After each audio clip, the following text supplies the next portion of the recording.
Olá, gente, bom dia. Deus abençoe a nossa semana, que seja uma semana de produtividade, que seja uma semana de amor, de paz, que seja uma semana de boas notícias, que em nome de Jesus possamos ver a glória de Deus em cada detalhe, que possamos ser resposta de Deus na vida de alguém. Amém? Hoje eu queria começar, vamos falar agora por alguns dias, conforme Deus permitir, sobre o Sermão do Monte, o sermão mais famoso, mais conhecido de Jesus, onde Jesus subiu ao monte e ali ele ensinava para os seus discípulos, porque muitas das vezes Jesus falava para multidões, né? Mas nesse momento aqui, Jesus se reuniu com seus discípulos. Discípulos é aqueles que querem estar aos pés de Jesus. Discípulos é aquele que olha para Jesus como um mestre. Discípulo é aquele que quer aprender. E o Senhor aqui falou que reuniu com alguns discípulos e ensinou. Então, com certeza, esse Sermão do Monte é para mim e para você, que é um discípulo de Jesus, que quer seguir os passos de Jesus, que quer aprender com Jesus e que Jesus está aqui, né, disposto no monte para falar e ensinar para a gente essas pérolas, algo tão importante que foi o sermão liberado no monte. Então, hoje a gente vai falar sobre o primeiro, a primeira bem-aventurança que ele ensinou. Então, vamos lá para Mateus 5, que diz assim, versículo 1. Jesus, vendo a multidão, subiu a um monte e, assentando-se, aproximaram-se dele os seus discípulos. Então, Jesus viu a multidão, viu que tinha ali uma multidão e ele não teve nada para falar ali para a multidão naquele momento. Ele subiu ao monte, de repente ele queria orar ou fazer alguma coisa a sós com Deus, né? Então ele subiu ao monte quando viu a multidão. Mas olha só que interessante, aproximaram-se dele os seus discípulos, porque os discípulos de Jesus sempre se destacam da multidão. Os discípulos de Jesus sempre dão um jeitinho de estar bem pertinho de Jesus. E ele continua aqui. E abrindo a boca, os ensinava, dizendo. Quando a gente olha isso na Bíblia, quando Jesus se reúne com seus discípulos, e aqui na Bíblia fala, quando ele abriu a boca, ensinava, dizendo. Isso aqui merece pegar um marca-texto bem forte, pegar aqui mesmo algo que possa destacar e que a gente venha ler com atenção, porque são ensinamentos, como é que se diz a palavra, privilegiados de um discípulo. Então, se eu e você tem um coração de discípulo, quando a gente olha essa palavra, Jesus ensinava, a gente tem que correr para absorver, para entender, meditar e ler e reler e querer aprender. Amém? E aqui ele falou a primeira bem-aventurança, no versículo 3. Bem-aventurado os pobres de espírito, porque deles é o reino de Deus. Uau, ele já começa, causando um paradoxo na nossa vida, na nossa mente, porque bem-aventurado significa feliz, abençoado. Então ele quer falar feliz, abençoado é um pobre de espírito, porque ele herdará o reino de Deus. Que incrível, né? Por que um pobre de espírito herdará o reino de Deus? Quer dizer que eu tenho que ser pobre? Isso quer dizer que eu tenho que ficar numa situação de rua mesmo, de mendicância, né? E não é isso que Jesus quis falar. Ele quis falar que nós devemos ser pobre de espírito. Vamos entender que no decorrer dos evangelhos, a gente vê que Jesus sempre atendeu necessidades. A gente vê que Jesus olhou com os olhos diferenciados para aquelas pessoas que estavam em situação de crise, situação de desespero. Por exemplo, Jesus se atentou para aquela viúva que deu suas moedinhas, que deu seu tudo, que era apenas umas moedinhas. Jesus se atentou para uma mulher adúltera.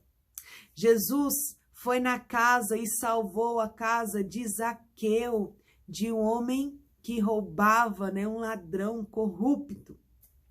Jesus se atentou para a samaritana, que tinha vários maridos.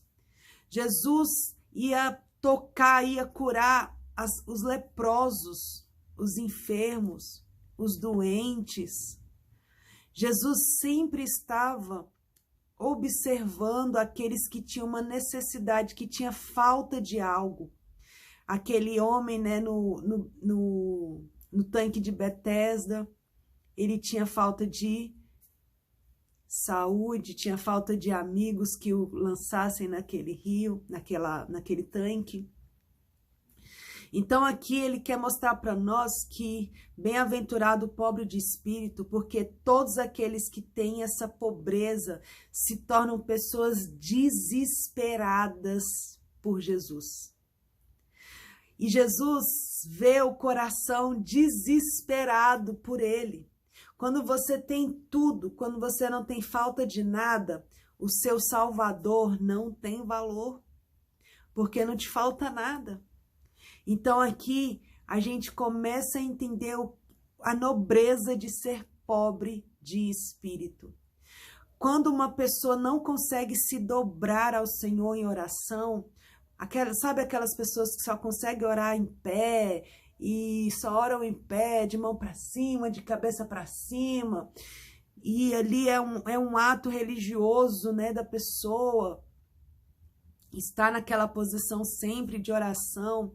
E isso o Senhor já nos demonstra que certas atitudes, até de oração, de leitura da palavra, requer que a gente demonstre, requer que a gente mostre mesmo para o Senhor a nossa pobreza diante dele, diante de Jesus.